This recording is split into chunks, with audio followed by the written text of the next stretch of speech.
आपके लिए मैंने जितनी भी वीडियो बनाई वो सब सब्जेक्टिव थी। हमेशा मैंने एक विषय को पढ़ाया, कोई भी विषय लिया उसको पढ़ाया। लेकिन आज हम बात करेंगे जीवन के मूल मंत्र। हमारे जीवन के बहुत सारे मूल मंत्र हैं जिन्हें हमें अपनाना चाहिए। तो आज मैं लेकर आई हूँ 4 मूल मंत्र आपके लिए। आइए सुने। आत्मविश्वास जीवन में सुख, सफलता व संपन्नता प्राप्त करने का मूल मंत्र है हमारा आत्मविश्वास। आत्मविश्वास की कमी होने से सुख, स्वास्थ्य, धन व प्रसन्नता की कमी हो जाती है। व्यक्ति स्वयं को हीन समझने लगता है। अधिक आशावादी लोग थोड़ा सा प्रयत्न करके अधिक फल की कामना करते हैं और फल प्राप्त न होने पर निराश हो जाते हैं। यदि हम निरंतर प्रयत्न करेंगे तो निश्चित ही अपने सभी लक्ष्यों को प्राप्त कर लेंगे। जीवन में ऊंचा उठने के लिए परिस्थितियों के समक्ष घुटने न टेकें, हिम्मत से उनका मुकाबला करें। जितना कठोर हमारा परिश्रम होगा, उसका फल भी उतना ही सुंदर होगा। अपने अटूट विश्वास और दृढ़ इच्छा शक्ति से आप सुख, स्वास्थ्य व प्रसन्नता का विशाल सागर प्राप्त कर सकते हैं। आपका चेहरा, आप जैसा सोचते हैं वैसे ही भाव आपके चेहरे पर दिखाई देते हैं। आप अपने भावों को छिपाने का कितना भी प्रयास करें, मगर आपका चेहरा आपके भावों को स्वयं कह देगा।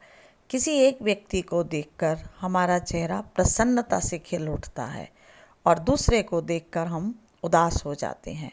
कभी आपने सोचा है ऐसा क्यों होता है? ऐसा इसलिए होता है कि मनुष्य के विचारों का प्रभाव दूसरों पर अवश्य पड़ता है।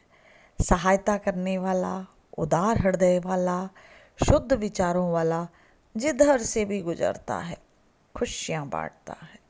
आलोचना करना, क्रोध करना, बदले की भावना रखना, दूसरों को हानि पहुंचाना, ऐसे विचारों वाला व्यक्ति सदैव बोझिल, घुटन भरा, उदास तथा निराशा से पूर्ण हो जाता है। मानव मस्तिष्क किसी भी बात को जितना ग्रहण करना चाहता है उतना ही ग्रहण करता है। अनेक प्रेरणादायक विचारों को हम सुनते हैं, जानते हैं, लेकिन दिमाग में प्रवेश नहीं करने देते। दिमाग से मुझे सब कुछ पता है को हटाना होगा, क्योंकि जानना महत्वपूर्ण नहीं है, मानना महत्वपूर्ण है।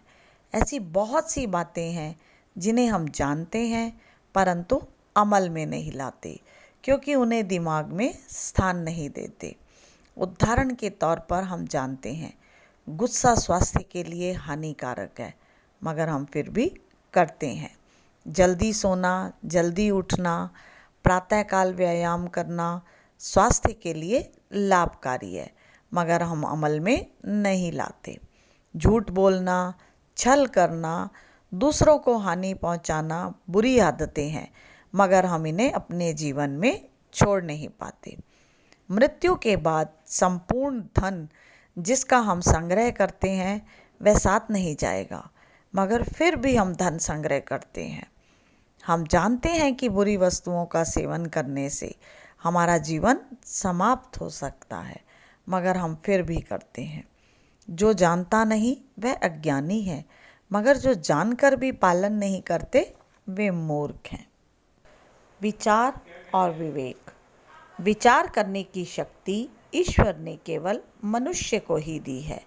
वह शक्ति उसे अन्य जीवधारियों से अलग करती है। वस्तुतः विचार करना बुद्धि का गुण है। ऐसा कोई भी मनुष्य नहीं जो विचार नहीं करता। चोर भी चोरी करने की योजना बनाता है और विचार करता है, परंतु यहाँ हम जिस विचार की बात कर रहे हैं उसका संबंध विवेकपूर्ण कार्यों के लिए है। विवेक ही मनुष्य को यह बताता है कि कौन सा कार्य करणीय है और कौन सा अकरणीय। उचित और अनुचित के निर्धारण हेतु विवेक की आवश्यकता होती है। विवेक ही मनुष्य के विचारों को नियंत्रित कर सकता है। यदि वह किसी विषय पर विचार करेगा तो उसके अंदर से एक आवाज़ अवश्य आएगी कि वह जो करने जा रहा है वह उचित है या अनुचित। इसलिए हर कार्य को करने से पहले मनुष्य को सोच विचार करने के लिए कहा जाता है, क्योंकि किया हुआ कार्य तर्कस से निकले हुए उस तीर के समान होता है जो लौटकर वापस नहीं आता। इसीलिए कहा जाता है जो भी करो सोच समझ कर करो, क्योंकि बिना विचारे जो करे सो पाछे पछताए। मेरी ये वीडियो आपको अच्छी लगी तो प्लीज़ लाइक करिए, सब्सक्राइब करिए। आगे भी मैं इसी प्रकार अच्छे विचार, जीवन के कुछ मूल मंत्र लेकर आऊँगी।